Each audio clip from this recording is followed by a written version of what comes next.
Hello, everybody, and welcome back to Chapter Tactics, the show where we talk about tactics and strategies that help both new and veteran players alike. I am your host, Magic Harpies Fly, also known as Matt, and with me today we have the luscious, the very bearded, fresh out of having a baby, Demeki. Hey y'all, how y'all doing? Yeah, I've lost some weight finally. You know, the kid came out. His name's Budweiser. Oh, No, really? Oh, okay. All right. Okay. And then we have the very, very specially, frick, dude. I was on Jumpy. Hey, yeah. Here, I'll cover. I'm here to kick some butt and chew some bubble gum. And you're all out of bubble gum. And last but not least, this man needs no introduction. We have Scary. Thank you for the introduction, everyone. Hello, and welcome to Chapter Tactics, brought to you by our friends at... Oh, what a tee-up. Frontlinegaming.org, where you can get amazing game mats for not just your 40k games, but almost any tabletop game out there. Purchase miniatures at a discount and join some of the largest 40k events in the industry. They also have the largest 40k podcasting network in the business with shows like Signals from the Frontline, Chapter Tactics, which you're listening to right now, Grim After Dark, the Thursday show with Adam Kamilari, and so much more. And you can... listen to all that by clicking on the link in the description of this podcast on all the social media goodies out there.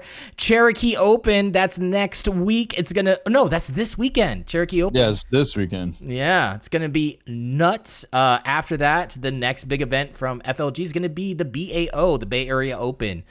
So go get your tickets for that. I will be going there. I don't know if anyone else is going, but I know that for sure I will be going there because I'm going to go ham on some events. I'm gonna play some events and I'm gonna have a good time, and I'm just gonna get mollywopped. I want to get mollywopped on the floor in front of everybody. This public execution of being flogged.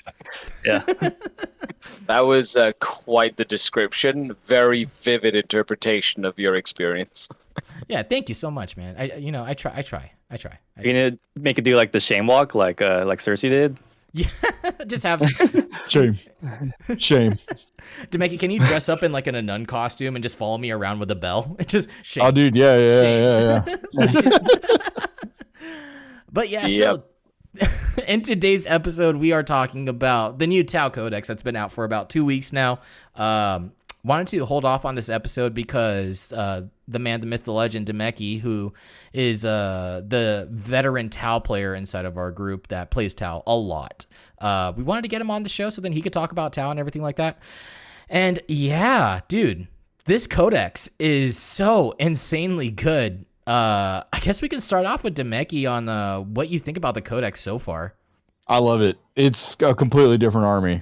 And if it's ninth, it's everything that they needed for ninth. They got movement shenanigans now. They got some AP that was much needed for most of their weaponry. Mm-hmm. So that they can actually compete against other armies. What else did they get? They got a change to the marker light system, which was much needed. And the battle suits saw one hell of a glow up. They are probably some of the best stuff in the game, or in the Codex right now. Anything that's like keyword battlesuit is just delicious. Oh, it's beautiful. Yes. Yeah. Scary, what do you think about the Codex so far? I love Tau. No, Tau has always been an army that whenever I've faced against it, especially playing Drukhari, I just know that they have the tools to like wipe me off the face of the table in like 2 turns. So I go into it with a lot of respect. I love the fact that Tau can play ninth, like Demeki said, like with the movement especially, but also the fact that it's not one Tau build I'm seeing multiple different Tau builds, and that's a good sign. It's a sign of like a healthy book, people exploring different options. And I think as the balance updates come, maybe core keyword gets removed from Broadsides. Please, Games Workshop, do that. No, leave that alone. Just give them a points increase. No, Leave don't. core Just there. take away Leave core. core there. No, leave core there. Dude, they took core away from chicken walkers. They're taking core away from broadsides. Leave I core don't there. want your Broadsides to have core. But yeah, other than that, I think it's good. They can shoot. They have some fighty options, like crazy Tau commanders that want to come punch you with like a crazy flamer of some sorts, and some like weird like stuff. what is it called? The Onager Gauntlet. Yeah, you can do that in the super flamer, so you can run in with like double and then reroll hits and wounds or whatever. And he's actually kind of scary in close combat. But other than that, yeah, I think if you're a Tau player, you should be excited that your Codex got an update. And historically, the community throws a lot of hate towards Tau, just like historically. So it's okay. Enjoy it. You haven't been relevant for a couple of years. Like literally, just enjoy the time of like murdering people with missiles. And this is coming from the person that plays Drakari, so like he he knows exactly like get your time in the sun, isn't that right, Scary? I didn't play Drukari for the last like 8 months. Every once in a while I did. I just felt really bad. And I wanted to make sure I had friends to play with. So I ended up playing a lot of Craft World Eldar. And then that's the next one coming out. Yeah, right. Now I can play my Drukari again. I just do reverse meta. It works for me. John P, how was it like fighting against like Tau back in the day? Because you haven't fought against the new Tau. How was it like, going up against the old one, and then how do you feel about the new one? The old one, I mean, I was playing. This is when we were first learning, so like we barely knew how to play. I was playing Space Wolves against like Tau, and Tau was just hitting on Overwatch on 5s, and it was just killing me before I could even get to use my army. So there's a place in my heart for Tau that I hide and throw away. But I mean, just hearing about Tau now, it sounds fun. Like moving and shooting, I can imagine him just like swaying back and forth like I don't know, like a person that sways back and forth. Yeah, I can't. This is a podcast, so you can't actually see what I'm doing, but and running around the room. I think that explains it perfectly. Yeah. Yeah, like you're kiting, right? Yeah, kiting. Yeah. It's pretty cool. So like before, when I would think about Tau, I was like, oh, dude, this arm, all they do is just shoot, and like the shooting phase is like my least favorite phase in the entire game. But after playing Tau, I was like, wow, this is so much fun because it's not just shooting. Now it's just like so much movement. You move so fast with the army. It's insane.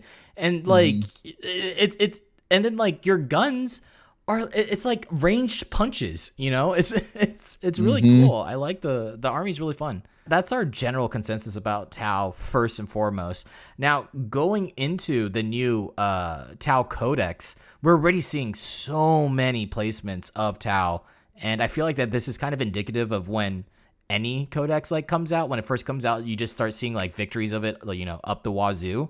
But now we're seeing like Custodes and Tau just like picking up GT wins or like top 4 finishes. At GTs, at like I think at majors also. The London Open, was that a GT or was that a major? It was a GT. It was a GT. I believe it was a GT. Yeah, it was a larger event. Yeah. So it's like it's very interesting seeing this Codex come out and just come out swinging, because you don't see that as often. You just see it like every once in a while. What are your guys' thoughts about how Tau is doing as of right now? We could start off with Demeki first. I would have to look at so like with everything going on right now, because there's a lot of Custodes and Tau in the top 8. You got to kind of look at too like the percentage of the armies total at the event, right? Because I mean, of course, if you have a higher percentage of certain armies, they should be making top 8, hopefully, because they have a larger output and show. But Like I've only played New Tau once. I don't think they're OP. I think there are some things that need to be toned down. Broadsides being one of them. But other than that, I feel like the book's really balanced. There's a lot of different things you can do in here, especially with the different sets. Demeki, and get him to repeat that last sentence, please. Oh yeah. What was that? What needs to get balanced? Sorry. The broadside. No, I'm not gonna lie. The broadside needs to be balanced. It's sorry. I just need to hear it again. Thank it's too cheap. And just so everybody knows why we think it's. I don't think it's overpowered. It's just a little bit too powerful than what it currently is. The thing has 8 wounds, a 2-up save, then its heavy rail rifle on a wound deals a mortal wound and it gets 2 shots. So if you hit both and you wound both, your opponent gets 2 mortal wounds. It's then combine them with shield drones, because we'll get into that too. Like even drones operate differently. Like I said, it's a completely different army. If you're like me, and you've only played Tau 8th and then Tau 9th, it's going to feel like a completely different army. It's not going to feel the same. 1, it has core. 2, it's infantry. So it can do actions. Mm-hmm. It can, if you have an Ethereal, it can do an action and still shoot. Mm-hmm. And since it's core, you can get Chapter Master rerolls. You can reroll hit rolls of 1. There's so many things that you could stack onto them, which is like insane for a unit with 3 shield drones is going to cost you, and smart missile system is going to cost you like 306 points. Yeah. It's insane with D3 plus 3 damage. Yep. Yeah. And mortal wounds. It's disgusting. Scary. I forgot what my question was, but how about you go ahead and just start talking and then just I think your thought process is now muted, Matt. Oh, yes. Yes, 100%. There seems to be a clog. It's like Tau, as Demeki said, Tau they're not overly powerful. The thing is, the more you play against Tau, the better you get at playing against Tau. But it has, like, when you play against Tau for the first time, for anybody who's new out there, who's never played against Tau, and there will be a lot of you that haven't, that are listening to this, because of the fact that Tau have been kind of terrible for a long time, and we really haven't seen them out and about at events or really represented. There's been the odd outlier, people going to events like, Siegler, who I think went to an event last year with the Tau to just kind of see how it did, that sort of thing. But you hadn't really seen them very much. They will shock you, right? How much they can kill, how quickly. However, you quickly learn to not, show yourself. And they do have a lot of out-of-line of sight shooting and stuff, but you can mitigate that with practice, with good positioning, with dedicated transports. Like, there's ways that you can stop them from just nuking you completely. And then you tackle them where they have the hardest time, which is normally holding objectives. Because their firewars and breachers, they're still really squishy infantry. It's really the suits that do a lot of damage. And yes, you can make, one of them OPSEC or whatever. There's, a couple things you can do there. But a lot of the time, they're running command point reroll, 5-up film of pain on a crisis suit, not making them OPSEC or whatever, and you can stop them from scoring. I think it's about how you play against them and whether or not you have practice against them that really dictate how it feels to play against them more than anything. Yeah, because you also don't have to worry about Overwatch every single time you charge. Oh, thank goodness. So yeah, there's no longer a Tau gets maybe a movement phase. In a shooting phase and an Overwatch phase, it's just movement and shooting now. There's some crazy stuff you can do with Overwatch because, the Warlord trait Exemplar of the Monka lets you reroll wound rolls all the way through to the next round. So you just Tau Flamers. Watch out for those Tau Flamers. We had a friend,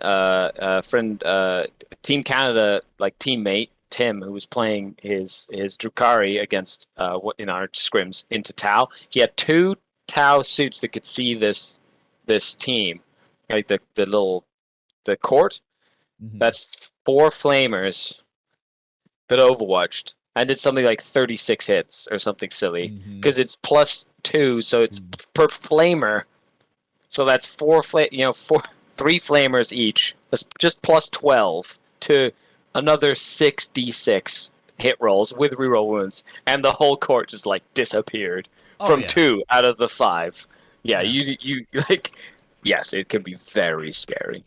Dude, those Tau Flamers are my jam, man. Like, just getting Exemplar of the Monka on them and just, like, rolling up to somewhere and just being like, here's, like, 90 shots of a Flamer, re-rolling my wound roll. Just disgusting. I love it. And, I've never seen Talos go down so quickly. I yeah. like literally just instantly dead. Whole unit of Talos gone. And it's not out of the realm of possibility. It's actually very, very possible for a group of like 5 crisis suits with flamers to just one shot a night with Exemplar of the Monka. It's like, it's insane. It is crazy. Jumpy, how about I tell you what that flamer is like? All right. Yeah, I was just about to ask. Okay, let me tell you about this flamer. Let me spin you a tale on this flamer. All right. This flamer, it's strength 4, AP 0, 1 damage. Okay. Doesn't sound too scary, right? However, if you're in Monka, you get AP 1. So you have 1 AP already. Okay. And then on top of that, you can spend a CP for, I believe it's called coordinated engagement or something. And if 2 units are within 18 inches of an enemy unit, you get an additional AP. So that could be AP 2. You can spend 2 CP in Tau Sept to give it +1 to wound. And then you can have it re-roll the wound roll. And every single flamer for like a crisis suit bomb, you're looking at, you can go from like 2 flamers on 1 crisis suit to 3 flamers on 1 crisis suit. I like going for 3 flamers, even though it's not very smart. I think it's funny and it's great. It's a good time. But like that is D6 plus 2 shots for every single flamer that you have. And you run like a crisis suit bomb with like 5 crisis suits. You give them Iridium battle suit for a 2-up save. You give them stim injectors so then they can get a 4-up feel no pain the first time that they take damage. And then you can give them shield drones. And they're ridiculously hard to shift. Plus they deal a lot of damage. How's that sound to you? They move 10 inches They move 10 inches. with Yep. fly. With fly. Well, technically 18, because you're gonna have a Cold Star Commander. Cold Star commander nearby. Yeah. Nuts. That's ooh. Salamanders insane. sound kind of jealous right now. Yeah, dude, it is crazy. So the Tau Sept, right? I would say that this is probably the most popular and probably the best sept out of all of the septs that you're gonna get in Tau. What do you guys think? Yes. yeah. Most of the special characters are Tau Sept, and the good special characters are Tau Sept. Like like the Dark Strider or whatever his name is, Yeah, the little new one, Pathfinder Dark guy. Strider, yeah.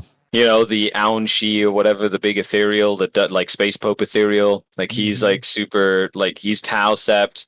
And you want to keep your Kauyon / Monka, so you need to make sure every sept like model is the same. So name characters you can mix and match, but if you do that, you kind of like break your Kauyon Monka, especially if you take the big Space Pope guy. So that and extending the Bodyguard aura by 3 inches, so it's like a 6-inch aura. Like there's just so much stuff you want to take Tau for. Yeah. Wait a minute. Wait, you can have your body. Oh, you're right. Oh, I didn't even notice that. Yeah. I thought that the aura was only on characters. I'm gonna zoom in on this, but like, that is hilarious that you can have your bodyguard rule just be what it's already naturally a 3-inch, right? So Yeah, 3 inch to 6. Yeah. a 6-inch aura of bodyguard for all your characters. Oh my lord.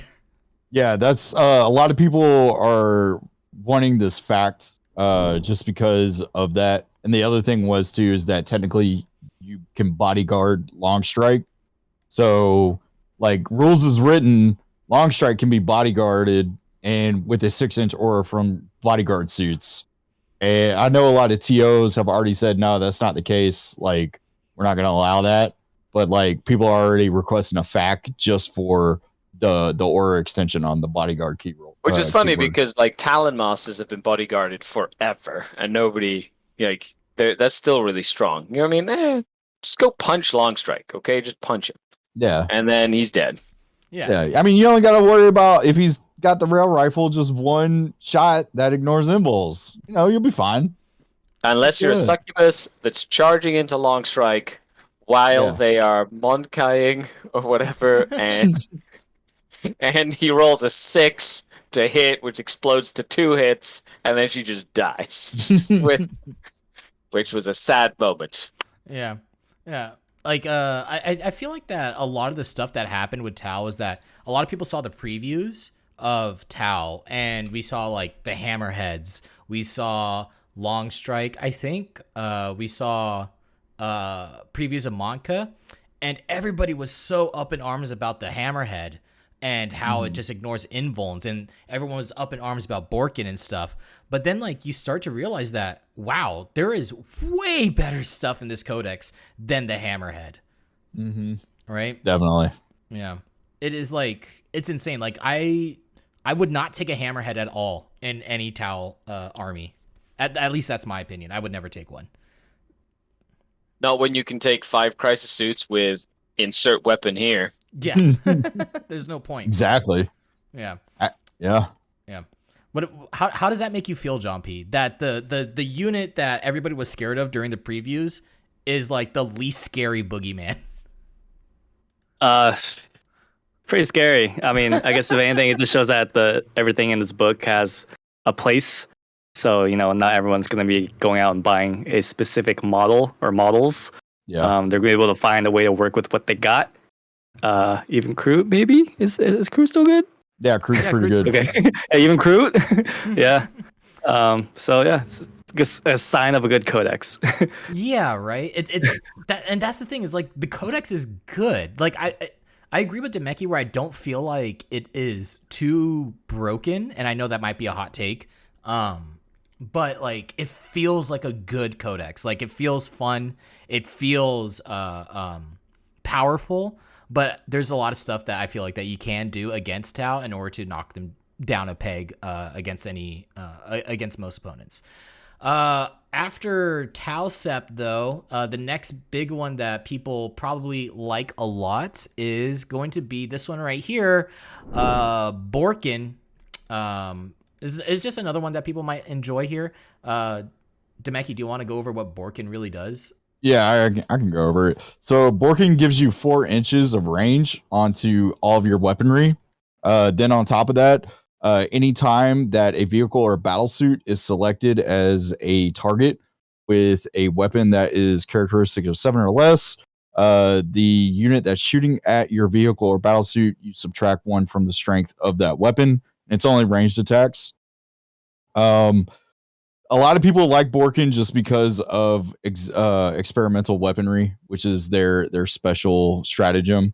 The one where you select a unit and a gun, and that gun ignores invulnerable saves. It looks powerful on paper until you realize it's a unit and a gun. So it's only and I think it's only one model.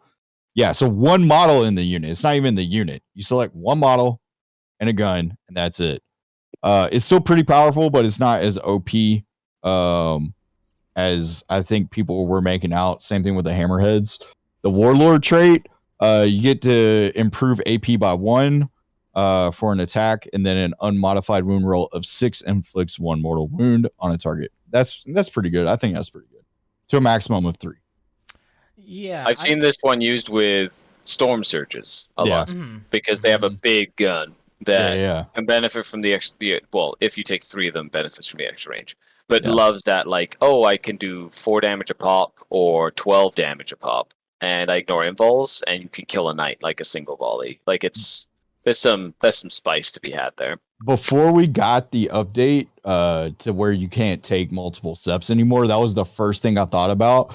I was like, I'm going to take a storm surge. It's going to be Bork'an, and it's super heavy auxiliary detachment, and then I'm going to go Tau Sept with everything else.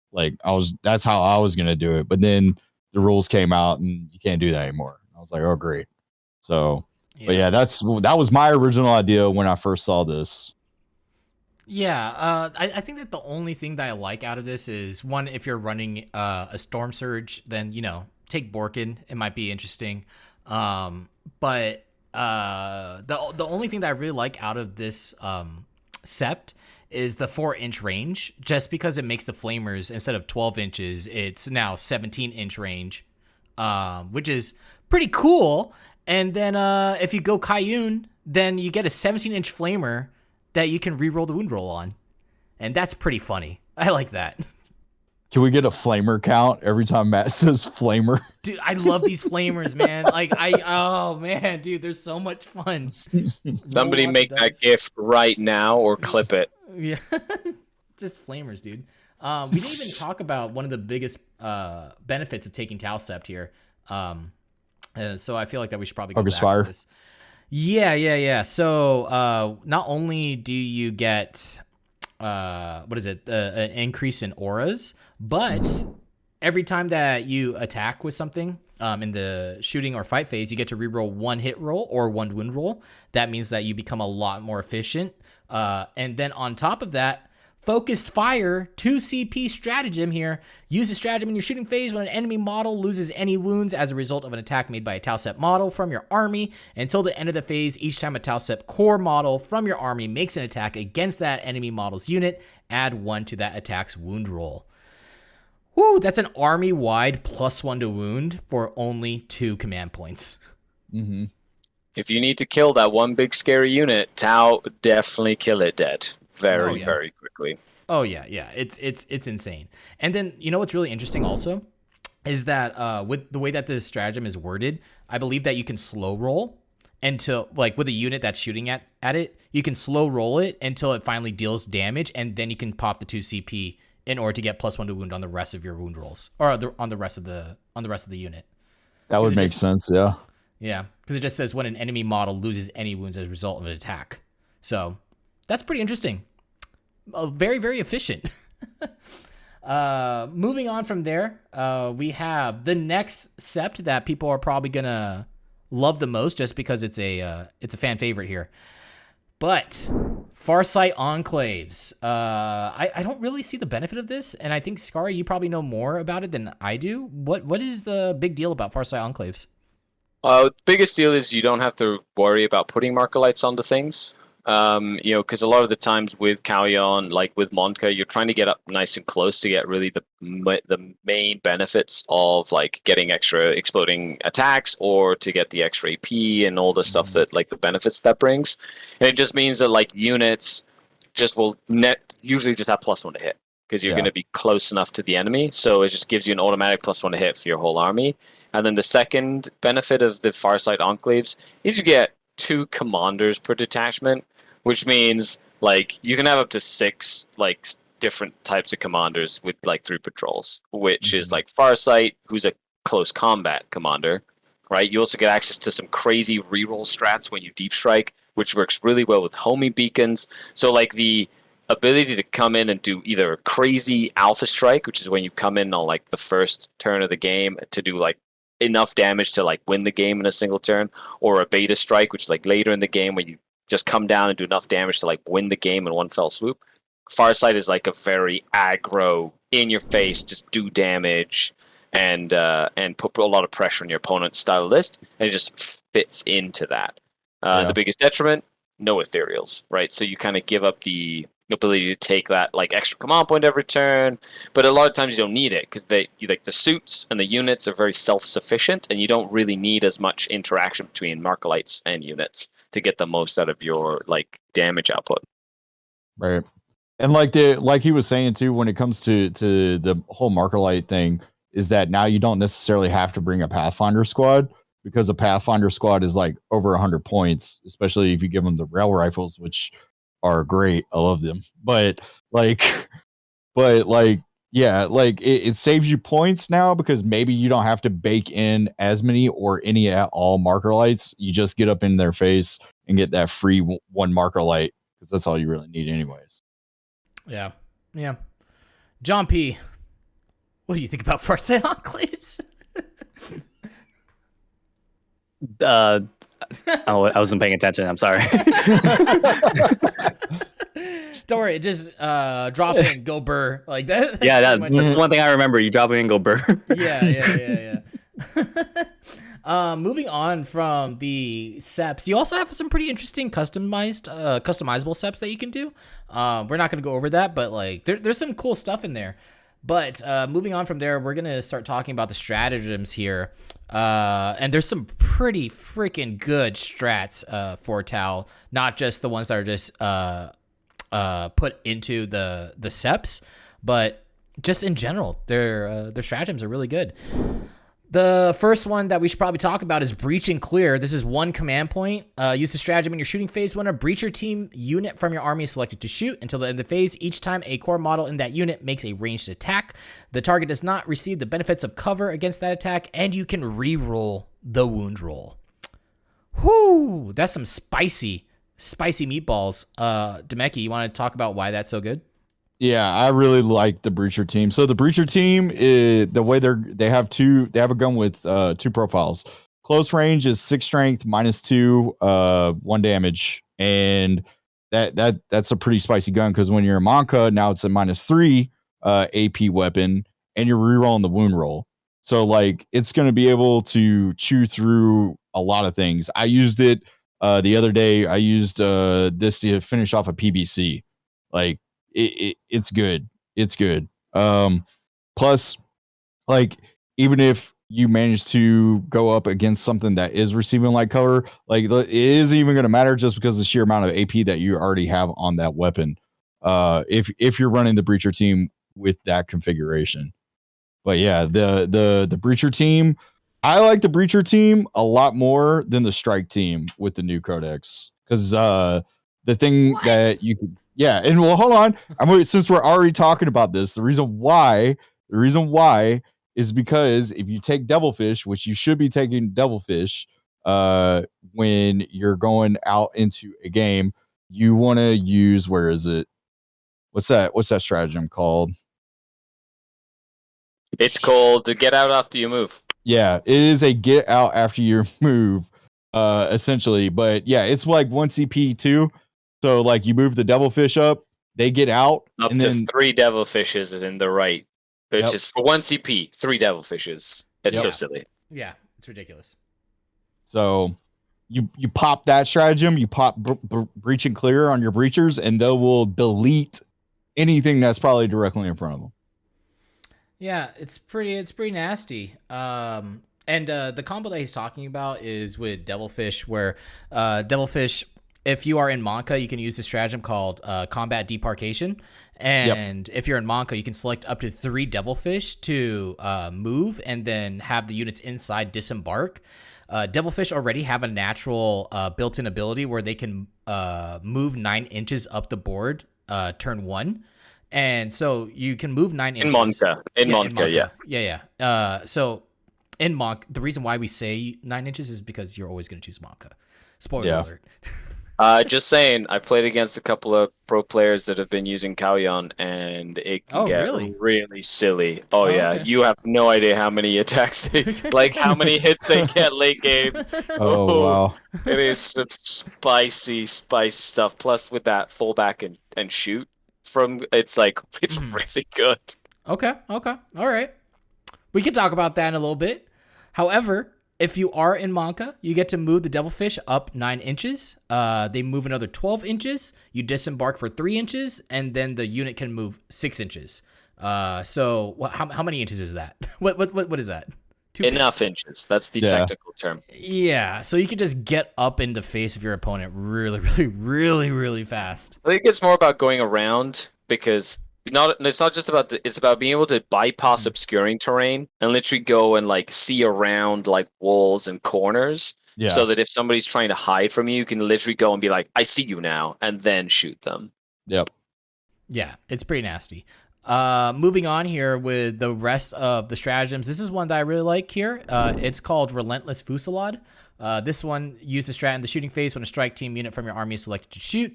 Until the end of the phase, instead of following the normal rules for rapid fire weapons, models in that unit shooting pulse rifles make double the number of attacks, and each time a core model in that unit makes a ranged attack, improve the armor penetration characteristic of that attack by 1. I like this one because you could just have a squad of fire warriors in your backfield, and then boom, you get rapid fire with an extra AP on top of it. With a cadre fireblade, the exploding 6s on that, it is a stupid amount of dice. It is so silly from like really, really far away. Yeah, it's like 36 inches. They get rapid fire. This is only 1 CP. Yeah.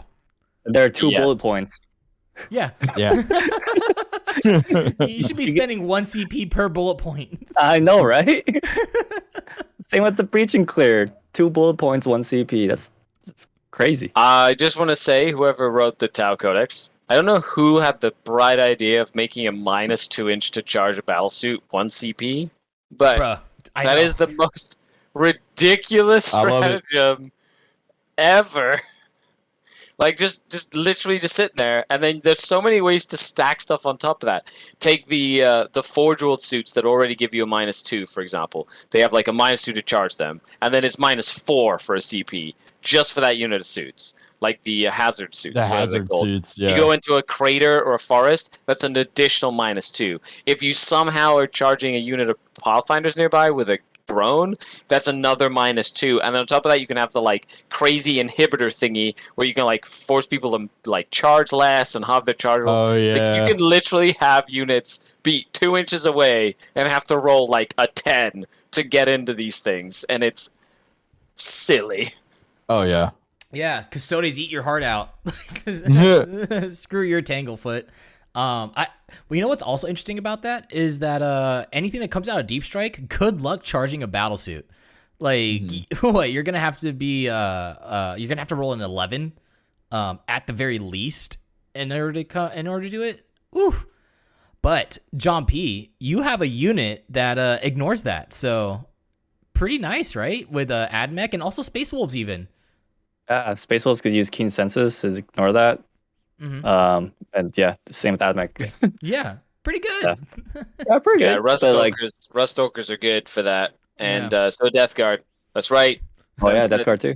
Worth the extra point increase on those Terminators. Am I right? Dude, that hurt me, and I don't even play Death Guard. Bro, I like all my other armies got nerfed. Now I got well, at least I got Tau. At least I got Tau's new Codex until they get nerfed. Yeah. We'll talk about like probably 2 more stratagems here, unless there's other ones that you guys want to talk about since there's so many. But the next one I wanted to kind of talk about here is backup AI. This thing is crazy for just one command point. You just select a Tau Empire model in your army, and until the start of your next command phase, the model is considered to have its full wounds remaining for the purposes of determining what characteristic on its profile to use. Yep. That's pretty nuts for something like a Storm Surge. Yeah, that was it was called, I think it was called stem injectors in 8th edition. So normally you would use stem injectors in order on your Storm Surge so that it would operate at top bracket, right? When you're playing your Triptide build. But like, yeah, I mean, it's really good. I like it, but like the only thing that's going to be using it is going to be most of your vehicles. Well, actually all your vehicles, because now Riptides are vehicles and so are Ghost Keels. They said model just because maybe the Storm Surge doesn't have like vehicle keyword or whatever. So, or any of the terrain structures that they have, like the Tide Wall, Gunring or whatever. But yeah. The next one here that we'll talk about, it's called Strike and Fade. Strike and Fade, you can use the stratagem at the start of your shooting phase. Select 1 Tau Empire jetpack unit from your army. You can shoot with that unit, and then it can make a normal move of up to 6 inches. That unit cannot shoot again this phase, so you're looking at Fire and Fade with a crisis suit, or like anything with a jetpack. Yeah, stealth suits, crisis suits. Nice to have it back for Tau. That just used to be a rule that Tau had on all their suits back in the day. Like, all the suits would just move, shoot, and then move behind a wall. Like, that was literally their rule. So it's nice to see that they have it in a limited capacity again. Yeah, I think they used to do it with like a Riptide a lot, right? Like you would move them up, shoot, and then I think they had like some type of ability that let them move during the charge phase. They still have they still have it. Yeah, it's basically it makes them very, very quick, and you can get onto objectives and get like points where you need them and stuff. Although it's funny because there's so much other good stuff in the book. Even though Riptides are okay and Sore Hammerheads, like everybody's just gravitating towards all these other really good things that are overshadowing them. Yeah, right. definitely. All right, It's guys. because it's about the points versus performance. Yeah, it's I about want to do an efficiency. honorable mention to a stratagem that's probably not going to be seen a lot, but I think has a lot of value, and that's the detached drones, which Oh allows you yeah, to take your drones and like split them from the unit, which is amazing if you're looking to try and zone out the table to stop deep strikers from coming in, to create more like basically zones of control, or like just create like a buffer zone if your opponent has lots of deep strikers and you don't want it. You can literally detach your drones and send your drones off like old school, like one unit at a time, but it just lets you have more board control as the game goes on. Just something to keep in mind. I think it's not one that's used very often right now, but I feel like it has a lot of technical and tactical use, if you put your mind to it. Yeah, definitely. I really like that the drones are now a part of the unit, and so you can kind of like move them around and help with screening just with that way alone, which is pretty freaking cool. We have prototype systems, but I don't think that we really have to talk about them too much. Stim injectors is like really good. That one gives you a 4-up, feel no pain. Thermoneutronic projector is the flamer where you can upgrade a Tau flamer and it becomes like strength 4, AP 2, 2 -2. damage. Yeah. Yeah, and then every time that you make a melee attack, you make D6 plus 2 additional attacks with the weapon, which is pretty nuts. Those are all really good. Warlord traits, the ones that people probably are going to talk about the most is like Exemplar of the Monka. Probably through Unity Devastation also as well. Precision of the Hunter is also really good because it lets you take your Warlord and you can reroll the hit roll and you can reroll the wound roll for them. Pretty sick nasty. And yeah, you guys want to move over to their secondaries, or do you guys want to talk about Ethereals? Like, what do you guys feel? What are you guys feeling right now? Well, yeah, I wanted to talk about too because like I feel like a lot of people don't understand about New Tau is like what Scary was kind of touching on. So before, the way Tau used to work in 8th was that when they deployed as a unit and the unit had drones, the drones would essentially break off and become their own separate unit during the deployment part of the game. Now they're embedded. So, and the way that works too is as the Tau player. So if I take a shield drone with a 4-up invul and it has 2 wounds and that unit's attacked, I can essentially just say, okay, well, I'm going to roll onto the shield drone until the shield drone dies instead of having to do savior protocols like you used to. So it kind of speeds up the game for the Tau player, where before we were making all these crazy rolls for savior protocols and then like doing the feel no pains and all that for the shield drones. Shield drones lost the feel no pain, but they got an additional wound, and then they still have a 4-up invul. So that allows your strike team and your breacher team and your pathfinders, anything that's really squishy, to kind of survive an onslaught if you put them in a bad situation. It goes for all the drones in the unit. Now, drones are normally T5, I think, but the unit doesn't get T5.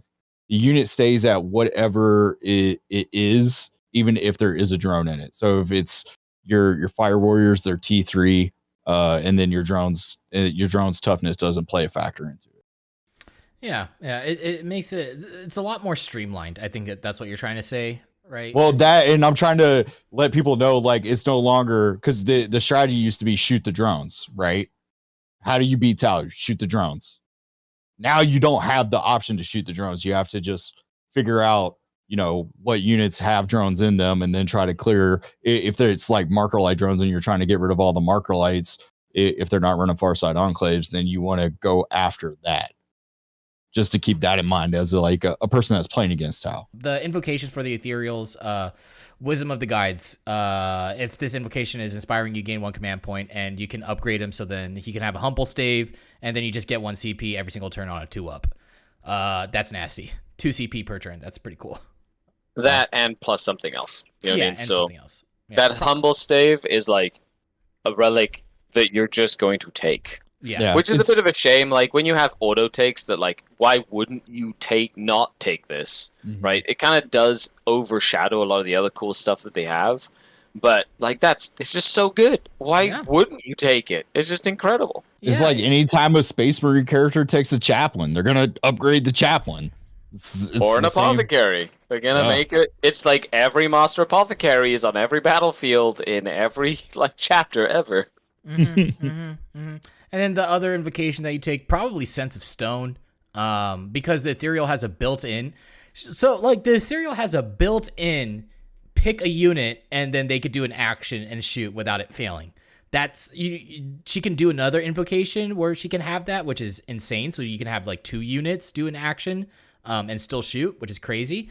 But Sense of Stone is a 5-up feel no pain. You know, you look at those broadsides, bro.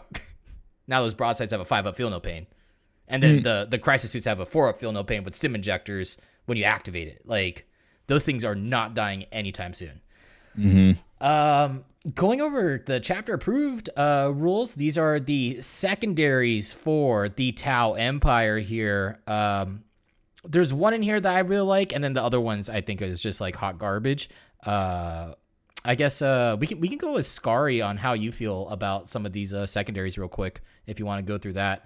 Yeah, 100%. I don't remember the name of all of them.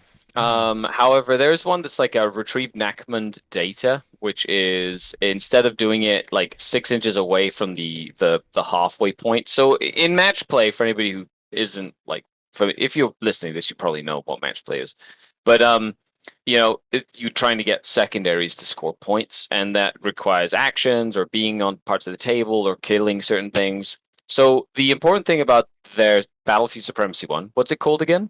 It's called Battlefield Supremacy is Decisive Action. Okay. And then And I the Shadow Operations one that I think that Shadow you're talking Ops, that's the one I'm talking about. Yeah, is aerospace targeting relays. Yeah. So instead of doing like a retrieve Nachmund data or a teleport homer, which is about being in the central parts of table quarters, like 6 inches away from the table like lines of the table quarter lines, if you were to dissect the table, or go near the enemy deployment zone, it's about staying on the edges of the table, right, in like the intersection points of the different table quarters. And it's the same sort of idea where you're doing an action to try and like complete this, but I think the positioning of it is really good for Tau, because a lot of the time they don't like the things they're going to want to do those actions, like strike squads and things like that, like they don't want to be up close and personal, and that allows them to kind of skirt the edges of the table and kind of do this action like as far away from the opponent as possible.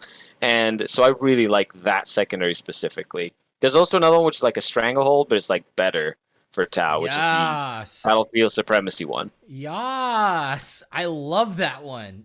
Can I talk about it? Yeah, go ahead. Can I talk about it? Yeah, go ahead. Okay, so the one that Scary was talking about, Battlefield Supremacy, Decisive Action. This thing is so, I love it. It's so good. If you selected the Monka Tactical Philosophy at the start of the battle, then at the end of your turn in battle round 1, 2, and 3, score 4 points if you control half or more of the total number of objective markers on the battlefield. And then it's the same thing if you choose Kayun, except that's on battle rounds 3, 4, and 5. The reason why this is like a little bit better than Stranglehold, but then also not, because you can only get 12 points on it, is that it's hold half or more. And that is absolutely insane, because on a 6 objective mission or on a 5 objective mission, you just have to hold 2 objectives and then shoot your enemy off of another objective. And then you get the 4 points, which is crazy to me. What are your guys' thoughts on that secondary? I just used it on Saturday, and yeah, it was really strong. On a 5, when you have a 5 objective match, you just need 2, and you're gonna score. So, yeah, it's really strong. Yeah, I like it a lot. It's a very safe pick. Mm-hmm. You're not gonna. You might not get 100, but it's still a safe 12. Maybe it should be a safe 12. It's definitely a safe 12. What do you think, John P? Yeah, especially considering they have like all the smart missile systems to just ignore line of sight and shoot you off of maybe like that back objective where you just had 1 unit of infantry. Pretty good. Super good on even the ones with 6 objectives, where maybe you'll have 3 on your side and they have 3 on their side, and Tau just stand put, shoot you. You dead. Yeah. I score. pretty crazy. Yeah. Scary, what do you think? I love any secondary that allows you to play the game better. Yeah. And this one sort of encourages you to do the things that are going to help you win the game to win the game. It's like you need to be on objectives, check, and you need to kill stuff off of objectives, check. And if you're doing stuff that's already part of playing the game, you're going to be scoring this secondary. So it kind of marries very well with how you're going to be playing 40k in general, and that's why it probably feels so organic. And then combine that with the fact that it's going to play within your style, whether it's Monka or Kauyon, depending on how you've built your list or who you're playing against, then it kind of gets a double layer. If you're getting super aggressive and aggro, you want to score as many points as possible, as quickly as possible. And if you can max that out in the first 3 turns, it means that even if you get tabled or you lose all your units, your opponent starts taking all the objectives late game, it just allows you to sort of like cash in on the fact that you scored all those points early.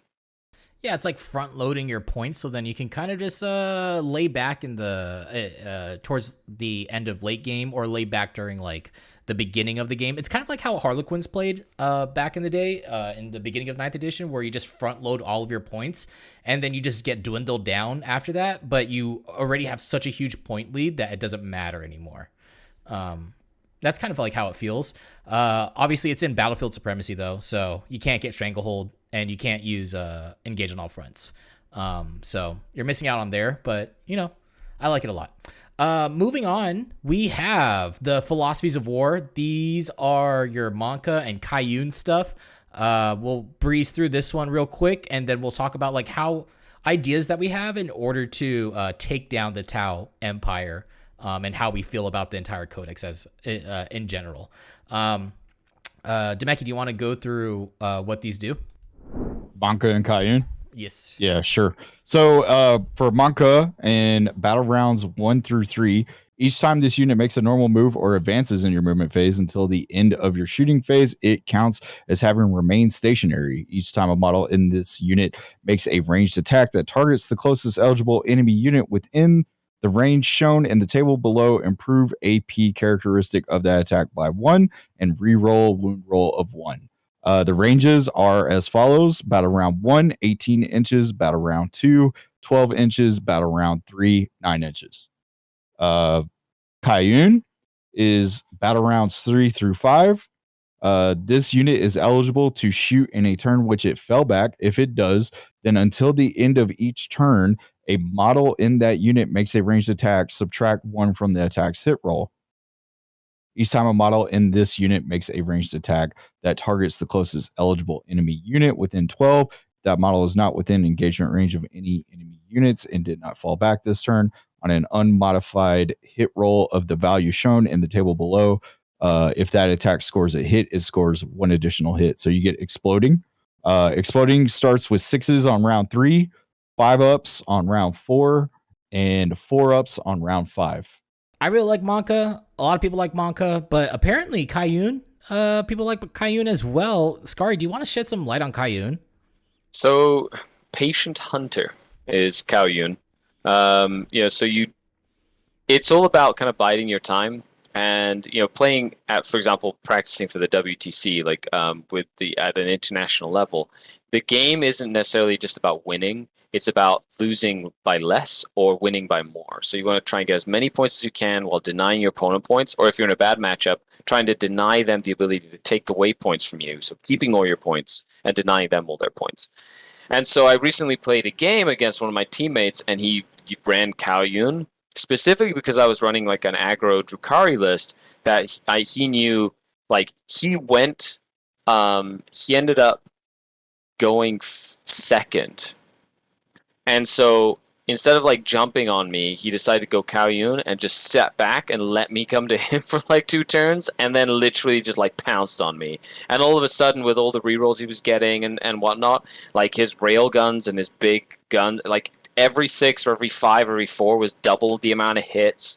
And it was like, it just got really overwhelming very quickly late game. And then I tried to tag him in combat and stuff, and he was like falling back and still shooting and whatnot, and it was like really annoying, like because at the end of the game he just was able to kind of seal the deal.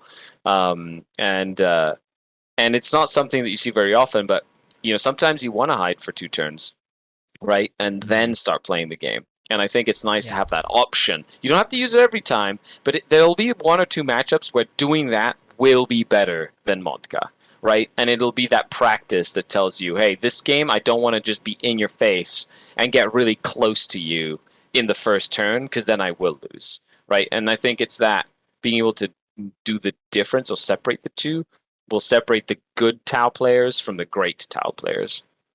Yeah, I could definitely see it working out against things like Crusher Stampede, right? Yeah. If you expose yourself too fast in Crusher Stampede, then like they just start wrecking face.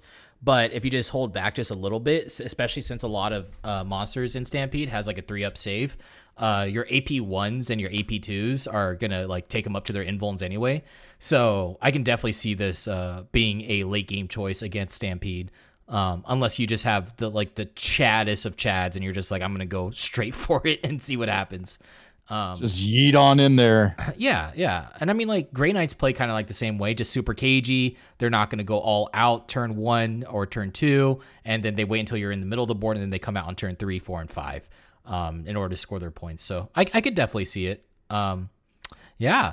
So that's all the stuff that for Tau, like giving you guys a nice roundabout of it. Let's go into how to fight against Tau and what our ideas are of dismantling the army.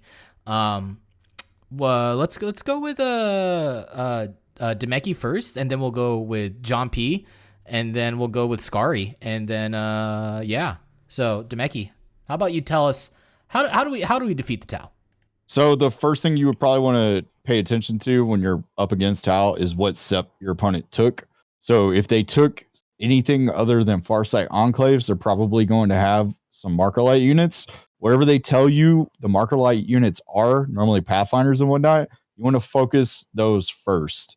They might have drones embedded in some key units if they built their list wisely. They might have like marker light drones embedded into certain units. So then you'll just have to prioritize on what you think the biggest threat is. If you see broadsides, try to stay out of their line of sight for their rail rifles. Use the terrain to your advantage. If you're Drukhari, you better be bringing Cult of Strife to ignore Overwatch. Yeah, that's I think that's all that I've got mainly. Okay. Scary or John P, you're next. What do you think? Yeah, I mean, like the Mike said, try to use the terrain to the best of your advantage. If you're playing with player optimized terrain, or you're playing your own place terrain, try to make sure that there aren't too big of a firing lanes. Can you do both Monka and Kayun? No, you can't. You can't. Okay. So I guess if the other player is playing Monka, then take your time, turns like 1, 2, and 3, and then try to score in later rounds. If they're playing Kayun, try to go ham, I guess, so they don't get to that late game scariness of exploding 4s, exploding 5s, exploding 6s. And I would say don't even bother deep striking anything, because you're not going to get that charge off. But I mean, unless you want to use it for like scoring rod or whatever. But yeah, it seems like you kind of have to play uninteractive with them if they're just going to shoot you down. So try to score as many points as you can. All right. Scary, what do you say? I'm not going to rehash too much. I think great points have been said. One thing that I'm going to say is make sure that you bring dedicated transports and hide. They do have a lot of out of line of sight shooting, but the out of line of sight shooting isn't the best against like a transport, like a Rhino or a Raider or a Venom. So that's like one of the main things you can use to keep your infantry alive. That's going to help you score points in the game. If you just bring a bunch of models on foot and like units, big, small, Tau usually have the ability to, with smart missile systems, with airburst fragmentation projectors, like to just wipe out your infantry, and then you can't score points. I think that's one of the biggest things. The second thing would be use terrain to your advantage, not only line of sight blocking. Yes, they have a lot of movement, so you need to pre-measure how far they can move to see around the walls, so that you can kind of make sure that you can hide the units that are important for you to hide against whatever it is that they have. But also forests. Like Tau still only hit on 4s, and even with Markolites, they're only getting +1 to hit. So using dense terrain to your advantage is incredibly important. But the number one thing I'd say, the last thing I'm going to say is, in order to play against Tau, you need to go out and play against Tau. Like, you need to play against them at least once to understand how much shooting they can do and how the dynamic works, and then put that in your memory bank, and then just build on that, because you need to have that frame of reference to play against Tau. If you go into it blind and don't understand what they're capable of, you will, like, your whole army will die in a couple of turns. So you need to feel it firsthand. So that would be my first piece of experience. My advice: go play against Tau at least once, see how it feels, and then make a plan from there. Yeah, you got to get punched in the face a couple times in order to understand how many times you could take punches to the face. I completely agree with all of you guys. I think that getting rid of the marker lights is really good. Having anything that can give you -1 to hit is also incredibly good against Tau. Still, once you start getting rid of the marker lights, then all of a sudden, if you have a -1 to hit aura or something, then you're getting hit on 5s, which is so detrimental for Tau. It was the same thing in 8th edition. One thing that I do want to point out, though, is that tagging Tau isn't the best way to defeat Tau as of right now, because battle suits can shoot in combat as of right now. So if you charge something like a crisis suit, that they can still shoot you in melee combat. Yeah, it's funny the way it's worded. It reads as if each model it's an engagement can shoot, which is kind of funny. But definitely I could see how it would be intended that the whole unit shoots. Yep. But it reads as if it's per model to model, which I've had a few people come to me and ask me as a TO, being like, hey, how are you ruling this? I feel like the intent is if the unit is in combat, like pistols, they can all shoot. I don't think it's intended to be model to model. So yeah, hopefully that gets addressed. Yeah, definitely. But yeah, so like just tagging Tau isn't like the best thing that you can do. Yeah, that's pretty much it. Using your terrain to your advantage, all that good stuff. I think that what do you guys think about like big if they're not taking like hammerheads or a long strike or something like that? How do you guys feel about Tau going up against things like knights and stuff? Do you think that they just completely murder them, or do you think that knights have like a way to play? I feel like knights still have a way to play. It depends upon like what's in the top players list. They have a lot of weaponry, but a lot of weaponry is also on the weaker side. Like the airburst fragmentations are only 4 strength. The flamers are only 4 strength. Yeah, you can do some crazy shenanigans with both of them, but like I said, like it's 4 strength, so you might be able to like shelter the storm. What else?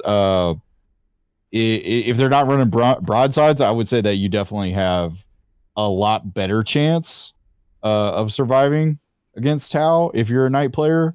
But yeah, if there's anything like a broadside or even a riptide with its rail rifle or rail ion accelerator, then you might have a harder game. But like Tau having to deal with that many large models with T8 and a ton of wounds, it might be a problem, because knights also have really good shooting too. Yeah. So like even with a single broadside unit, because like I think that that's like the sweet spot is just a single broadside unit. Yeah. Do you still think that with a single broadside unit, like they can take down a knight reliably all the time? Not all the time, but they could at least take down like war dogs or where the Imperial armigers. Ones. Yeah, the armigers. Yeah. Like they should be able to nuke an armiger or a war dog, no problem, every turn. I think if you're running big knights, it's a little bit of an issue. If you run like the war dogs, I think you're in a better spot. Mm-hmm. Mainly because all the war dogs are obsec, and they can just really tackle that primary. Like they're going to die a lot faster, but war dogs, like they shoot, they're fast, and they can also do close combat. So it's like they do everything. And a lot of Tau armies right now are not really going for like a bunch of rail guns, for example, or like fusions or anything. They're going for more like volume of fire and whatnot. And when you have 14 armatures coming at you, like it, like some of those Majeras, like sorry, not Majeras, but those the lightning locks on those little like Forgel ones will nuke any infantry or any drones you have that are standing, and then the Meltaguns, like they get lucky and they just kill all your broadsides. You know what I mean? Like it's so it's I feel like it'd be a toss up, depending on who would commit first and how much terrain is on the table, which is always a big thing against Tau. Yeah. It's actually very interesting that there's like, see, and this is what I'm saying, where like there's some good matchups going into Tau where like you feel like that you still have a fighting chance, even though you feel like that you shouldn't. You can still perform really well. Necrons, C'tans, dude, they're great against Tau. Just like, what are they gonna do? Shoot you? Go ahead. This is just 3 wounds. This is the time. The Necrons, you guys have had all. This is what you guys were made for. This is what it was. This is fighting against Tau is a. I would agree. Where it comes back. Necrons have some really good tools into Tau. Yeah. You got your C'tans and stuff. Okay, cool. So with that, we are pretty much done here. Let's just do a nice roundtable of what everyone thinks about the Codex now. Now that we've gone over it, starting with John P. I haven't personally played against Letao yet, so I will have to hold a stronger opinion until I do so. But it sounds like a good Codex. I'll say that. Cool. All right then. What about you, Demeki? I absolutely love this Codex. The one thing that Matt pointed out to me too, after I went through my first look through, was he was like, Shadow Sun is a supreme commander, and I was like, holy crap, she is. So now I can take 2 battle suits with a Tau Sept instead of only 1, which is amazing. And everything in the book is great. The only letdown was that there was no 8 in this Codex, the Farsight Enclaves 8 Lord of War, but maybe we'll see them in an army of renown and they'll get some other cool shenanigans and rules to go with it. Awesome. And Skari, what do you think?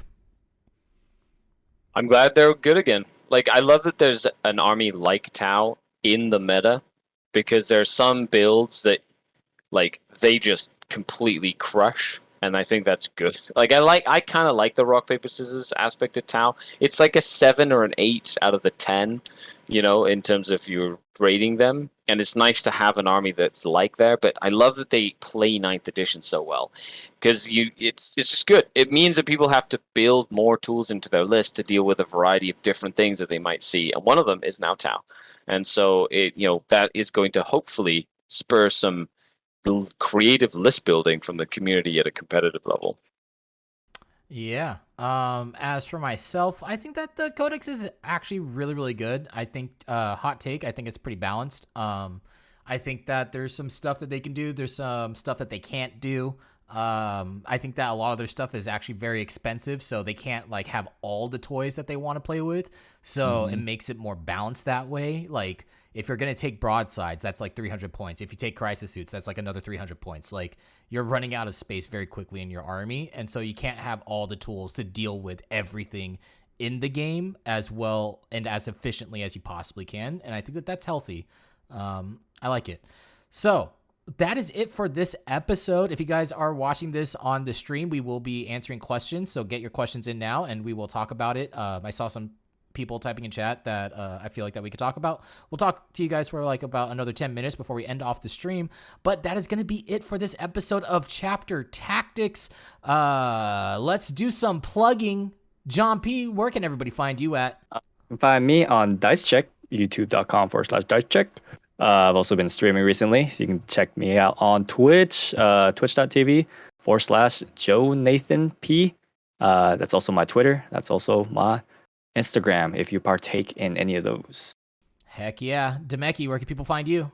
Hey, everybody, you can find me at the same place, youtube.com/DiceCheck or twitch.tv/DiceCheck or twitch.tv/Demeki.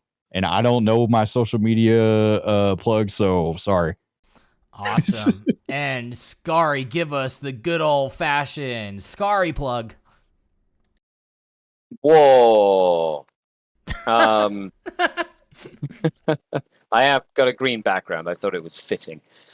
You can head over to YouTube. Skardcast. That's SKARED.